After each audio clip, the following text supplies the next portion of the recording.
Hey everybody, let us get through this castle prep and discuss these questions so that you guys can do better on your castles.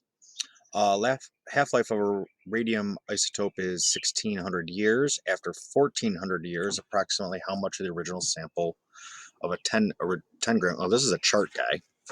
I'm just going to go ahead and draw my chart. It's asking how much, so I need my three columns,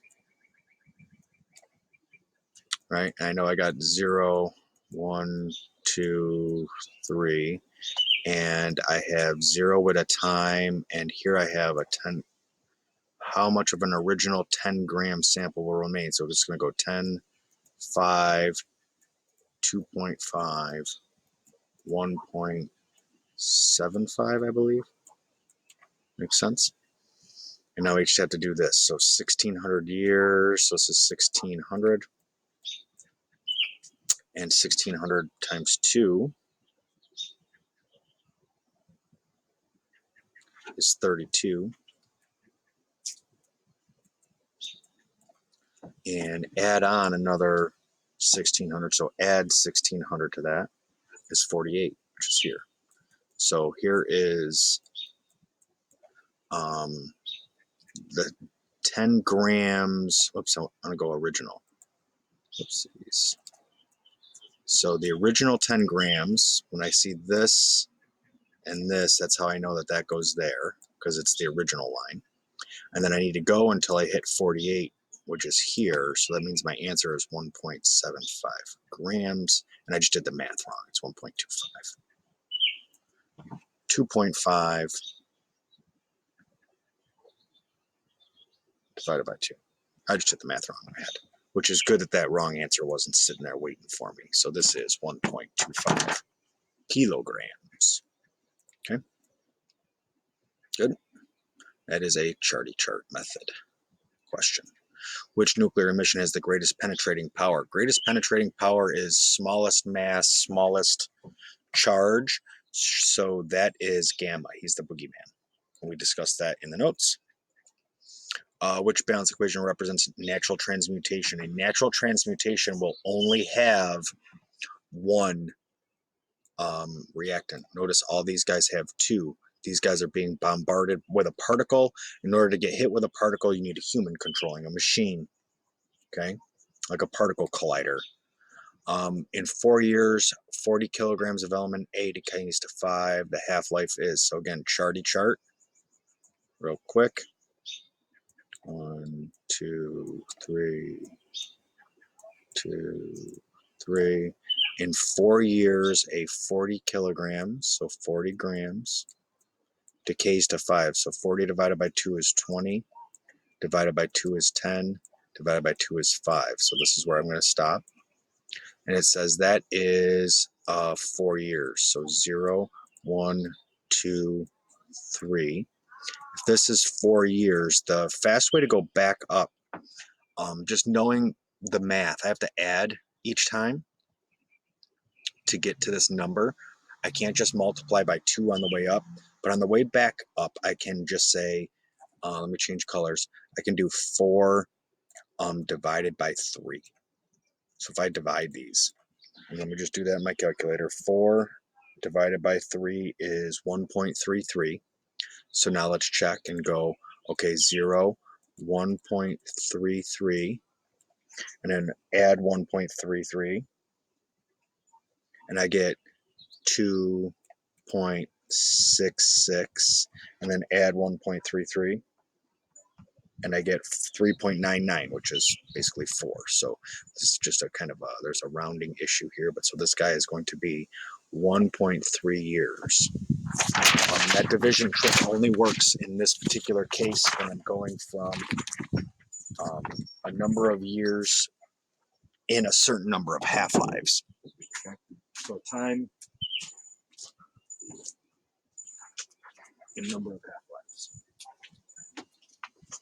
And I really didn't get into these in the notes, but the reason why that works is because I add 1.3 going all the way down, but I could do 1.3 times 2, 1.3 times 3, and that also works because addition and multiplication are very similar. And we didn't talk about that heavily in the notes because I didn't want to confuse you. I just figured I'd wait till it came up. Compared to the mass and penetrating power of an alpha particle, which is huge, a beta particle is smaller, so it has less mass, so we're going to get rid of those. And a beta particle has greater penetrating power. Remember, it can stop with, you can stop it with aluminum foil. So it has greater penetrating power to go right through the paper that beta will not. In this nuclear equation, the X represents, so we just got to do some math. And I see 6 on this side and 7 on this side right off the bat.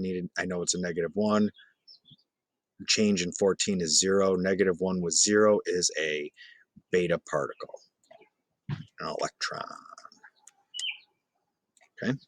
The nuclei of 238 atoms are, well, it's unstable because it's radioactive. It's on table N, and it will spontaneously emit, not absorb, alpha particles. If it's going to be going through natural decay, remember, it's only going to have the one reactant.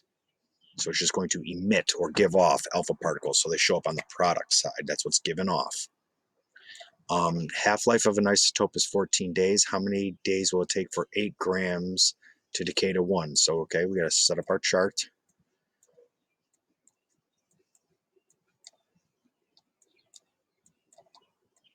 And I want 8 to go down to 1. So 8, 4, 2, 1. I'm just dividing by 2 each time, right?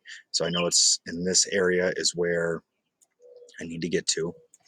I know this starts at 0 and it says its half-life is 14 days. So this is 14. Add 14 more on is 28. Add 14 more on is 42. So the chart helped us get through that. Notice I don't have to fill everything out in the chart, which is nice. Which process combines lighter elements into a heavier one? This is by definition fusion. And just by looking at the answers, we didn't hear anything about this one or this one in this unit. So you really only had A and D to choose from as far as nuclear goes. Which radioisotope is used for diagnosing thyroid cancer? This is one I asked you guys to memorize. Thyroid is iodine. So there's an I in thyroid. Remember that iodine and thyroid go together.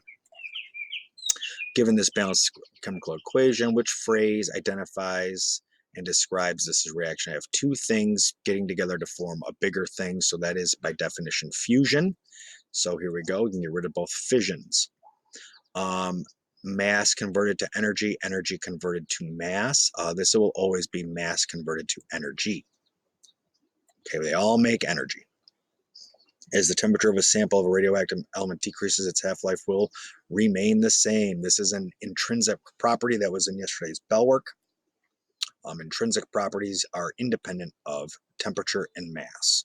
Which balanced chemical equation? This one asks for fusion. I can barely read it, but it's fusion. So 2 things together to form a bigger thing. So right off the bat, I see that in A.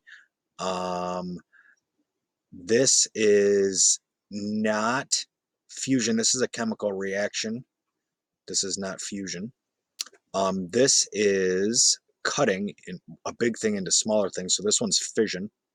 And again, this is a synthesis equation, and so is B and D are synthesis equations. So as far as nuclear goes, here is my fusion equation.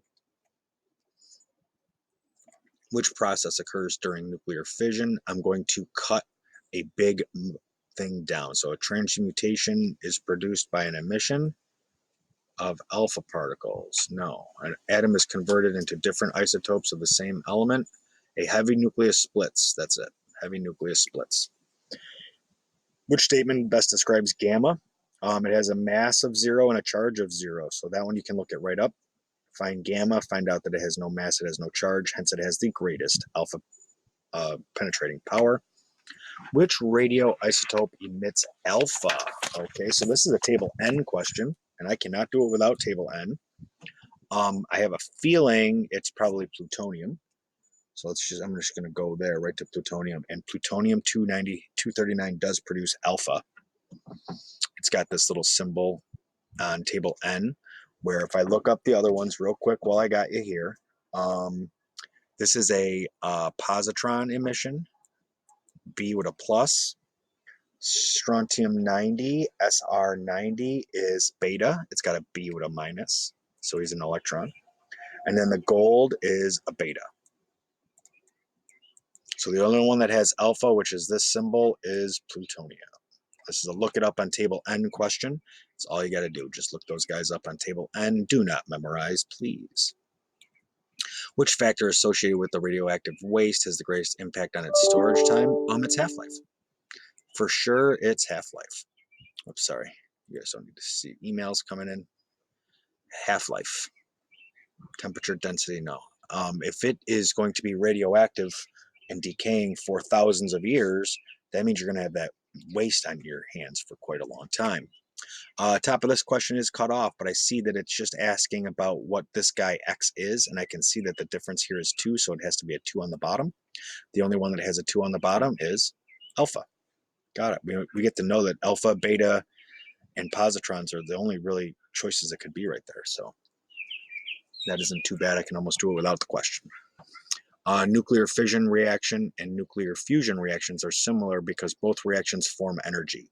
There's a large release in energy with these nuclear reactions. One just takes more energy to get going, but then because of it, it also produces more energy. That would be fusion. Okay, the decay of which radioisotope can use to estimate the age of fossilized remains is rocks, and that is carbon-14. He's got a super long 5,715 years is his half-life. These guys all have short half-lives, so if you looked them up, you'd pick the one with the longest one. We just know that carbon-14 is the one that we use for this, and so with that, we just did the prep. You guys get on to taking and passing that prep until you know it well, and then quiz, test, and we're done.